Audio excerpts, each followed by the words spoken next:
प्राणों से प्यारे विद्यार्थियों, साथियों, आज हम चर्चा करेंगे राजा राम मोहन राय के आर्थिक विचार। यस, राजा राम मोहन राय के आर्थिक विचार नोट करेंगे।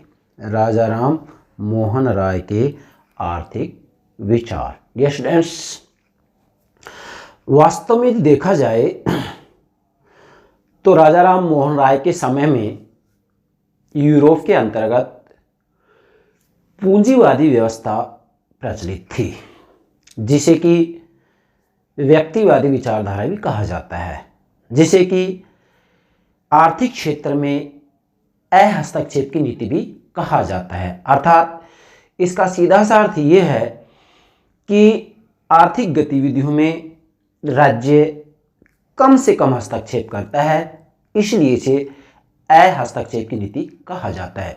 अब राजा राम मोहन राय के समय में यूरोप में सत्य है व्यक्तिवादी विचारधारा प्रचलित थी, मतलब पूंजीवादी विचारधारा प्रचलित थी, या हस्तक्षेप की नीति का पालन किया जा रहा था, मतलब राज्य आर्थिक गतिविधियों में हस्तक्षेप ना के बराबर करता था। तो इन सब बातों का प्रभाव राजा राम मोहन राय के ऊपर नहीं पड़ा, ये आपको ध्यान रखना है। यहां पर मैं देखता हूं राजनीति विज्ञान के विद्यार्थी अक्सर गलती करते हैं। नो, राजा राम मोहन राय के विचारों के ऊपर पूंजीवादी व्यक्तिवादी हस्तक्षेप की नीति इसका प्रभाव नहीं पड़ा, बल्कि राजा राम मोहन राय के विचारों पर, राजा राम मोहन राय के आर्थिक विचारों पर, राजा राम मोहन राय के सामाजिक विचारों पर, राजा राम मोहन राय के धार्मिक विचारों पर, राजा राम मोहन राय के शिक्षा संबंधी विचारों पर, यस, जेरेमी बेंथम की उपयुक्तवादी विचारधारा का प्रभाव पड़ा है।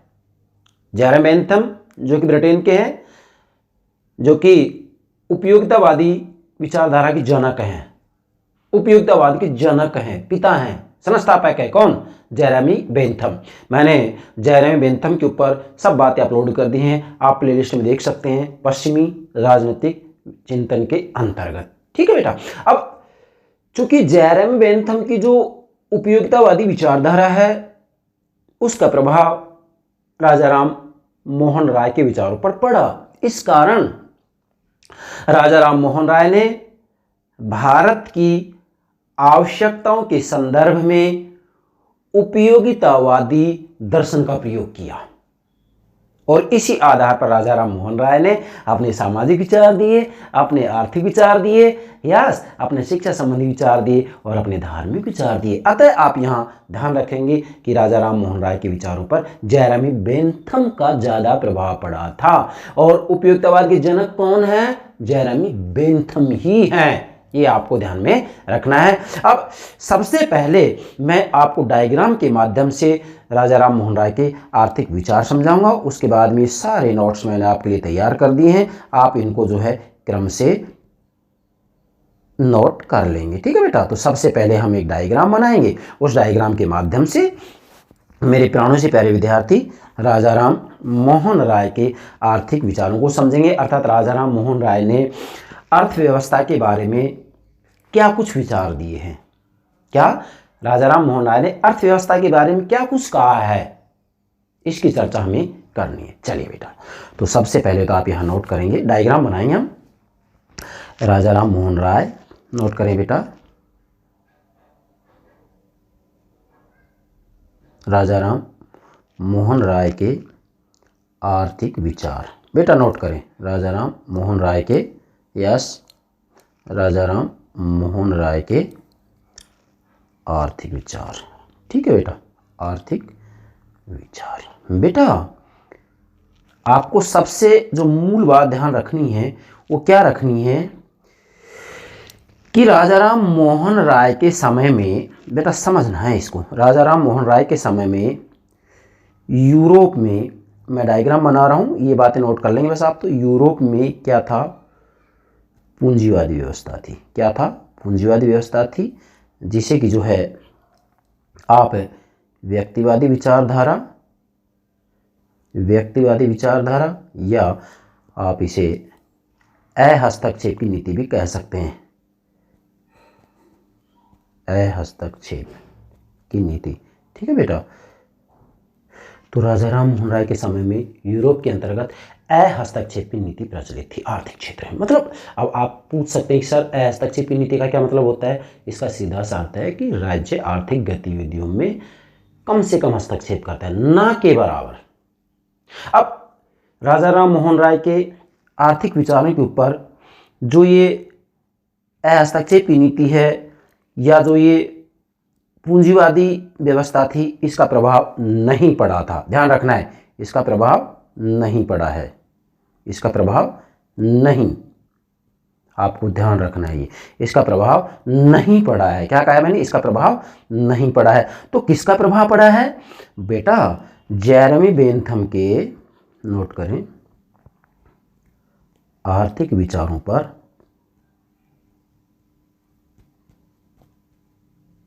आर्थिक विचारों पर, नोट करें, आर्थिक विचारों पर जेरेमी बेंथम, नोट करें, जेरेमी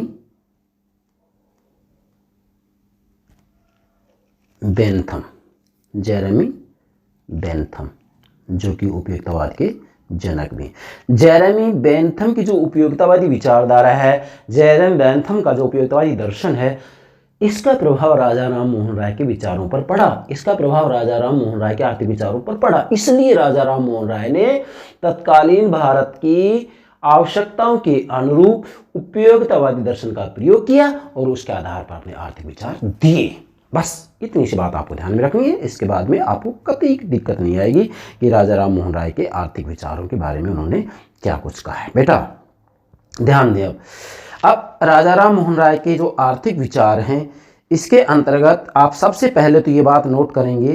क्या नोट करेंगे बेटा, ध्यान दें, डायग्राम बनाएं। क्या नोट करना है कि जो जेरेमी बेंथम की उपयोगितावादी विचारधारा है, जेरेमी बेंथम की जो उपयोगितावादी विचारधारा है, जेरेमी बेंथम का जो उपयोगितावादी दर्शन है, उपयोगितावादी विचारधारा के जो जनक है वो जेरेमी बेंथम ही।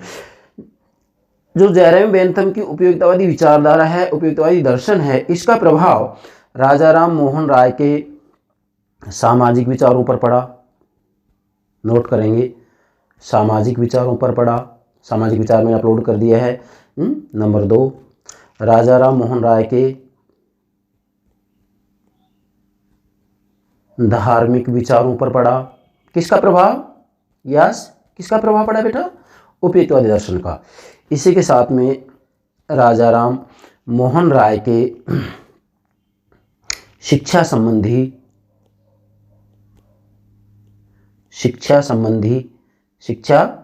संबंधी विचारों पर पड़ा। किसका, उपयोगितावाद का। और आज हम चर्चा कर रहे हैं आर्थिक। तो जेरेमी बेंथम का जो उपयोगितावाद है उसका प्रभाव राजा राम मोहन राय के आर्थिक विचारों पर भी पड़ा। इसलिए तत्कालीन भारत की आवश्यकताओं के अनुरूप राजा राम मोहन राय ने उपयोगितावादी दर्शन का प्रयोग किया। ये आपको मैं बार बार बता रहा हूँ, इसको आप समझ जाना। उसके बाद में राजा राम मोहन राय के आर्थिक विचार, सामाजिक विचार, धार्मिक विचार, शिक्षा संबंधी विचार को समझने में आपको कतई दिक्कत नहीं आएगी। ठीक है बेटा, तो यहाँ तक ये बात क्लियर होगी। उसके बाद में हमें जो मूल बात समझनी है, वो मूल बात ये समझनी है क्या, कि राजा राम मोहन राय के आर्थिक विचार। अब आर्थिक विचारों को हम मुख्यतया 4 बिंदु के माध्यम से स्पष्ट कर सकते हैं। आर्थिक विचार, अर्थव्यवस्था के बारे में इन्होंने अर्थात राजा राम मोहन राय ने क्या कुछ कहा है। तो सबसे पहला बिंदु बनेगा इसका प्राइवेट प्रॉपर्टी, मतलब निजी, यस बेटा नोट करेंगे, निजी संपत्ति। नोट करो, निजी, बेटा नोट करेंगे, प्राइवेट प्रॉपर्टी, निजी संपत्ति एवं स्वामित्व। नोट करो, स्वामित्व, नोट करें बेटा, स्वामित्व का समर्थन। ठीक है, मतलब राजा राम मोहन राय ने जो है, जो निजी संपत्ति हो तो उसका समर्थन किया और ये कहा कि अगर मान लीजिएगा पिता की मृत्यु हो जाती है तो उस संपत्ति के अंतर्गत पुत्र का भी अधिकार होगा, पत्नी का भी अधिकार होगा, और इसी के साथ में जो पुत्री है उसका भी अधिकार होगा। मतलब इन्होंने जो है निजी संपत्ति का समर्थन किया है। ठीक है बेटा, बाकी मैंने पीछे नोट्स तैयार कर दिए हैं, उसके अंतर्गत ये सारी बातें मैं आपको व्यापक रूप में बताऊंगा। यहाँ तो केवल हमारा लक्ष्य है डायग्राम बनाना। दूसरा विचार क्या है बेटा, नोट करो। दूसरा जो विचार है बेटा वो है काश्तकारों। बेटा नोट करो, क्या, काश्तकारों, नोट करें बेटा।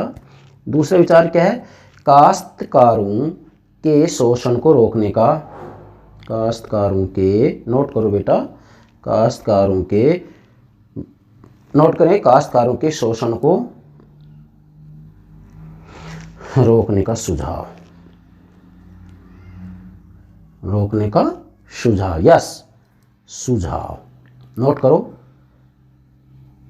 बेटा।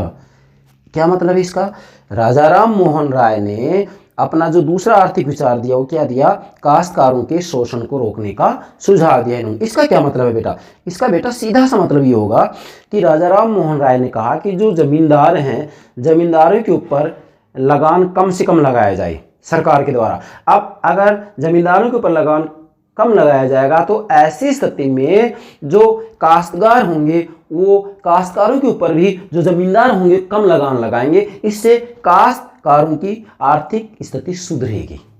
यहाँ पर राजा राम मोहन राय ये तर्क दे रहे हैं। ठीक है, बाकी व्यापक रूप में मैंने पीछे सारी बातें नोट कर दी हैं, मैं एक बार फिर से जो है इसको दोहरा दूंगा, लेकिन यहाँ तो हम केवल इस रूप में समझा रहे हैं जिससे कि आपको ये सारी बातें अच्छे से समझ में आ जाए। तीसरा विचार क्या है बेटा, नोट करें।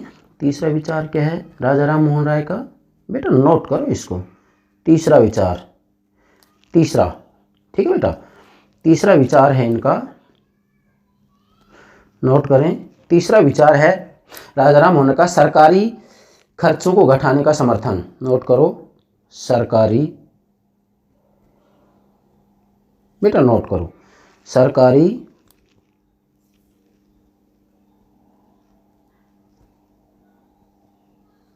खर्चों को, सरकारी खर्चों को घटाने का नोट करें, घटाने का समर्थन।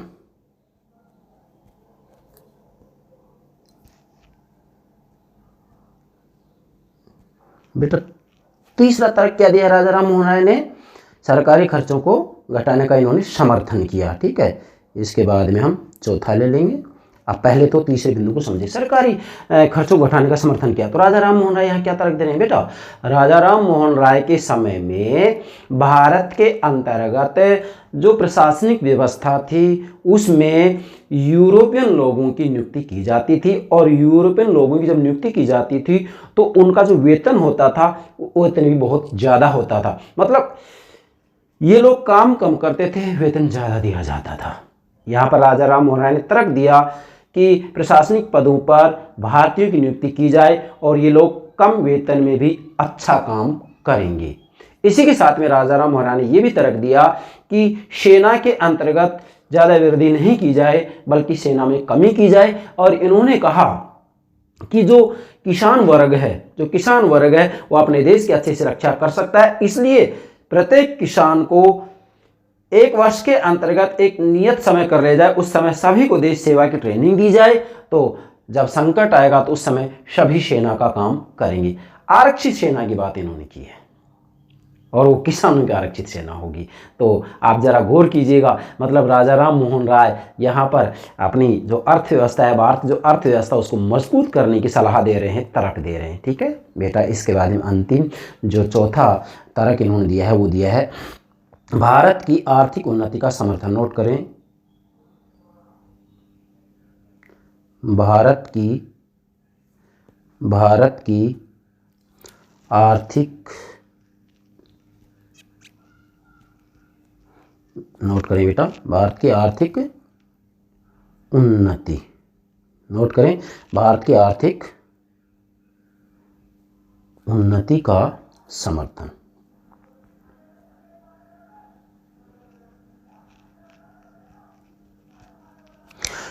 यहाँ पर जो राजा राम मोहन राय हैं इन्होंने स्पष्ट रूप में कह दिया, क्या कह दिया कि भारत की जो आर्थिक स्थिति है, भारत की जो अर्थव्यवस्था है, उसको ज़्यादा से ज़्यादा मजबूत करने का प्रयास किया जाना चाहिए। इसलिए हम ये कह सकते हैं कि राजा राम मोहन राय जो है भारत की आर्थिक उन्नति के समर्थक थे। तो आप इन 4 बिंदुओं के आधार पर राजा राम मोहन राय के आर्थिक विचारों को अच्छे से समझ सकते हैं। ठीक है बेटा। अब इसके बाद में एक जो मूल बात रह जाती है वो शेष है, नोट करें उसको भी। क्या बेटा? राजा राम मोहन राय के जो आर्थिक विचार हैं, उन आर्थिक विचारों में जरा ध्यान दें, राजा राम मोहन राय के जो आर्थिक विचार हैं, उन आर्थिक विचारों में वास्तविक रूप में जो राजा राम मोहन राय का उद्देश्य था वो क्या था, तो इसको भी आप जो है डायग्राम के रूप में नोट कर लेंगे। बेटा नोट करें। क्या? आर्थिक क्षेत्र में ये इसका सार समझो एक प्रकार से राजा राम मोहन राय के आर्थिक विचारों का। आर्थिक क्षेत्र में इसको आपको नोट करना है। आर्थिक क्षेत्र में राजा राम मोहन राय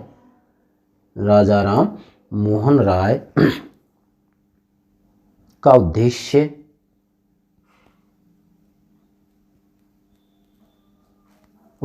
क्या था बेटा? राजा राम मोहन राय का उद्देश्य क्या था? बहुत महत्वपूर्ण बात है ये।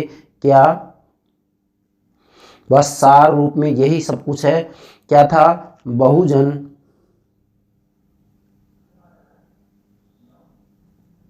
बहुजन हिताय। अब बेटा यहाँ ये बोल रहे हैं ना राजा राम मोहन राय बहुजन हिताय, मतलब वास्तव में यदि देखा जाए तो आर्थिक क्षेत्र में जो इनका उद्देश्य था क्या था? बहुजन हिताय। इसका मतलब जो है ज़्यादा से ज़्यादा लोगों का हित हो। तो ये उपयोगितावाद से प्रभावित हो रहे हैं, क्योंकि उपयोगितावादी विचारधारा का जो आधारभूत सूत्र है वो क्या है? अधिकतम लोगों का अधिकतम सुख। उपयोगितावादी विचारधारा का आधार वाक्य है ये। क्या?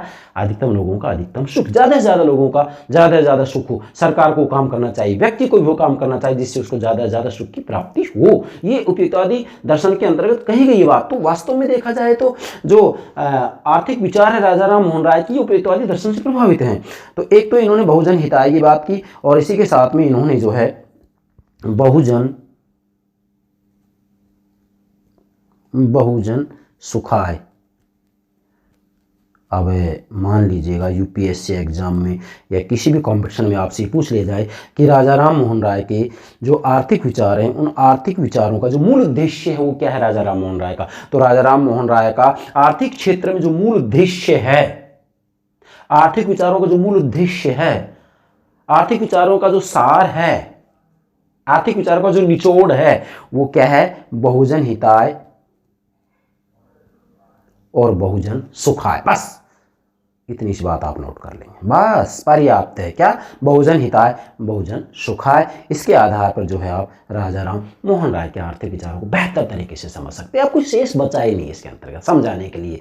और इसके बाद में मैंने जो है सारी बातें नोट कर दी हैं। तो मेरे प्राणों से प्यारे विद्यार्थी, आप इन सबको अच्छे से समझ सकते हैं और अपने नोट्स तैयार कर सकते हैं। हाँ, एक बात मैं ज़रूर कहूँगा, अभी जैसे कुछ विद्यार्थी बार बार कमेंट कर रहे हैं कि सर आप PDF अपलोड कीजिएगा, भले आप जो है उसका चार्ज ले लें, पैड PDF अपलोड करें। बेटा मैं आपको यहाँ पर स्पष्ट कर देना चाहता हूँ, मेरा लक्ष्य विद्यार्थियों से धन कमाना नहीं है। नो, मेरा लक्ष्य केवल मेरे विद्यार्थियों को राजनीति विज्ञान समझाना है बस। तो ये तो आप अपने दिमाग से निकाल दें कि सर आप फीस ले लें, पैसे ले लें, पैड PDF कर दें, हैं आप अपना ऐप बना लें। नहीं नहीं नहीं, मेरा जीवन ही मेरे विद्यार्थी हैं बस। भले ही मैं कितनी मेहनत करूं, लेकिन इसके लिए मैं ये कभी भी नहीं सोच सकता कि मैं मेरे विद्यार्थियों से पैसा लूँगा। नहीं नहीं नहीं। रही बात PDF की, बेटा जो ये बातें मैं प्रतिदिन आपके सामने रख रहा हूँ ये PDF ही तो है।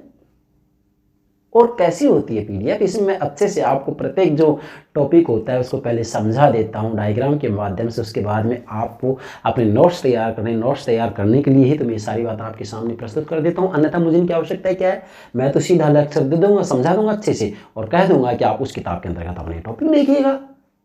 लेकिन मैं इसलिए करता हूँ कि आपको किताब खरीदने की भी आवश्यकता नहीं हो। इसके साथ में समझाने के लिए मैं सबसे पहले समझा देता हूँ और फिर जो है इसके जो नोट्स होते हैं वो आपके सामने प्रस्तुत कर देता हूँ, तो आपको कोई दिक्कत ही नहीं आनी चाहिए। ठीक है डियर स्टूडेंट्स, चलिए अब यहाँ पर जैसे मान लीजिएगा मैंने सारी बातें नोट कर दी, राजा राम मोहन राय का आर्थिक विचार। अब मैंने इस प्रारंभ में जो समझाया था वो सारा का सारा यहाँ दे दिया। जैसे राजा राम मोहन राय के समय में यूरोप में पूंजीवादी विचारधारा प्रचलित थी, अर्थात राजा राम मोहन राय के समय में यूरोप में क्या था, पूंजीवादी व्यवस्था प्रचलित थी, और जिसे सामान्यतः व्यक्तिवादी विचारधारा या आर्थिक क्षेत्र में राज्य की हस्तक्षेप की नीति भी कहा जाता था। ठीक है बेटा, मतलब हस्तक्षेप की नीति का क्या तात्पर्य होगा कि राज्य आर्थिक गतिविधियों में कम से कम हस्तक्षेप करेगा, राज्य आर्थिक गतिविधियों में कम से कम हस्तक्षेप करेगा, इसे कहते हैं हस्तक्षेप की नीति। ठीक है बेटा, अब इस विचारधारा के दोषों के कारण, चूंकि हस्तक्षेप की नीति या पूंजीवादी विचारधारा में दोष हैं, तो इस दोषों के कारण यूरोप में समाजवादी विचारधारा की शुरुआत हो चुकी थी।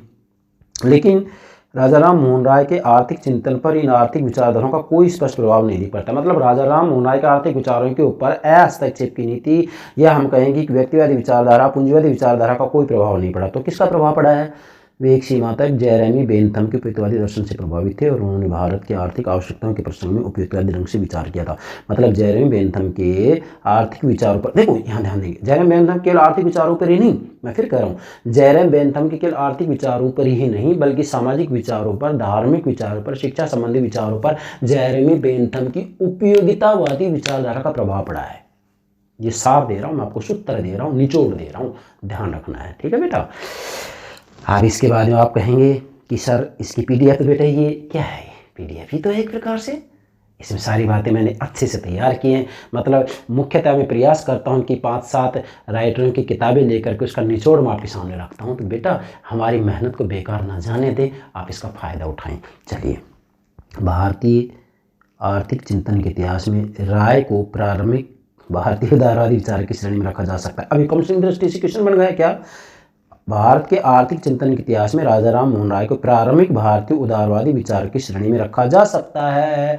चूंकि उदारवादी धारा का जब हम अध्ययन करते हैं तो उदारवादी धारा के अंतर्गत राजा राम मोहन राय, महादेव गोविंद रानडे, दादा भाई नौरोजी और गोपाल कृष्ण गोखले मुख्यतः आते हैं। और इन चारों में से भी मुख्य कौन है, गोपाल कृष्ण गोखले, क्योंकि उदारवादी धारा का नेतृत्व नेता कौन है, गोपाल कृष्ण गोखले है। उदारवादी धारा का नेतृत्व किसने किया, गोपाल कृष्ण गोखले ने किया। उग्र राष्ट्रवादी धारा का नेतृत्व किसने किया, लोकमान्य बाल गंगाधर तिलक ने किया। हाँ, उदारवादी धारा में ये बात आपको ध्यान में रखना है कि उदारवादी धारा के अंतर्गत राजा राम मोहन राय ने बात स्पष्ट कर दी है, क्या कर दी है कि वास्तविक रूप में देखा जाए तो व्यक्ति अपने आप में साध्य है जबकि समाज और राज्य साधन है।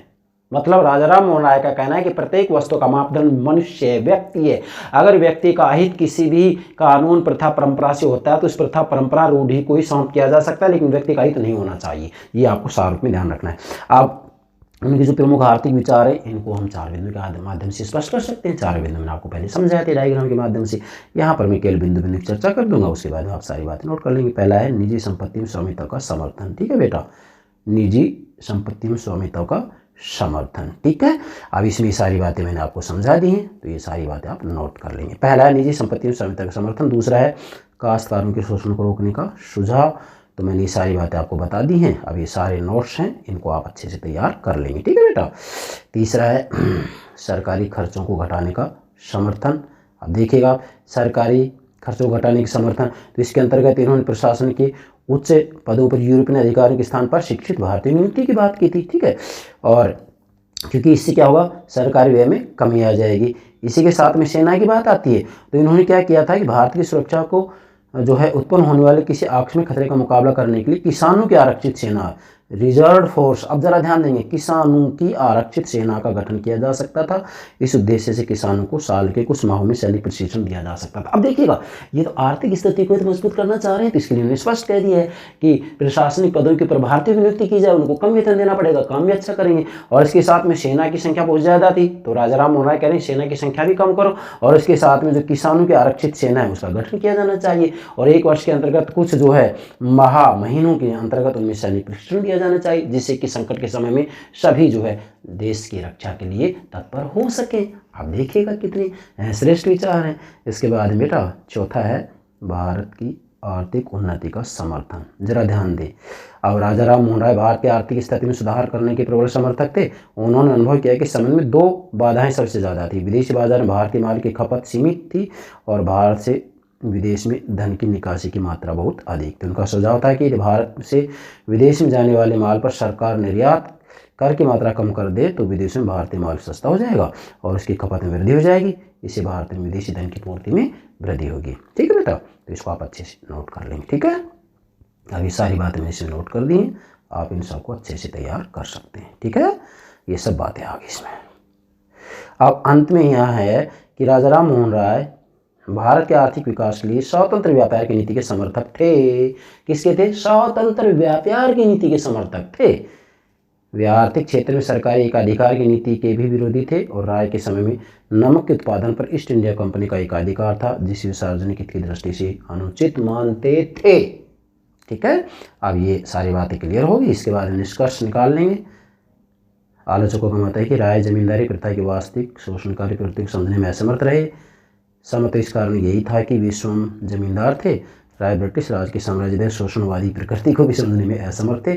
सरकार अपने व्यय को सीमित करने के लिए उच्च प्रशासनिक पदों पर भारतीय की नियुक्ति तथा स्थायी सेना की संख्या में कमी संबंधी राय के सुझावों को अपने साम्राज्यवादी हेतु एवं स्थायित्व के लिए खतरनाक मानती थी। ठीक है, तो ये सारी बात इसमें दे दी, इसको आप अच्छे से नोट कर सकते हैं। ठीक है, अंत में यहाँ है धार्मिक, सामाजिक व शिक्षा के क्षेत्र की तरह ही आर्थिक क्षेत्र में भी राजा राम मोहन राय के विचार मुख्यतः उपयुक्तवाद से प्रभावित थे। अब इसको नोट करना है आपको। क्या देखो, राजा राम मोहन राय के धार्मिक विचार मैंने समझा दिए हैं, सामाजिक विचार भी समझा दिए हैं, शिक्षा संबंधी विचार भी समझा दिए। तो इसका मतलब है धार्मिक, सामाजिक व शिक्षा के क्षेत्रों की तरह ही आर्थिक क्षेत्र में भी राजा राम मोहन राय के विचार मुख्यतः क्या थे? उपयुक्तवाद से प्रभावित थे। और उपयुक्तवाद विचारधारा के जनक कौन है? जेरेमी बेंथम है। ठीक है बेटा, तो आर्थिक क्षेत्र में उनका उद्देश्य था बहुजन हिताय और बहुजन सुखाय। नोट करेंगे, बहुजन हिताय, बहुजन सुखाय, जो कि मैंने आपको पहले डायग्राम के अंतर्गत अच्छे से बता दी है। तो ये सारी बातें आप अच्छे से नोट कर सकते हैं। और उन्होंने जो इस विषय में सुझाव दिए उनकी युक्ति परिस्थिति के अनुरूप थे,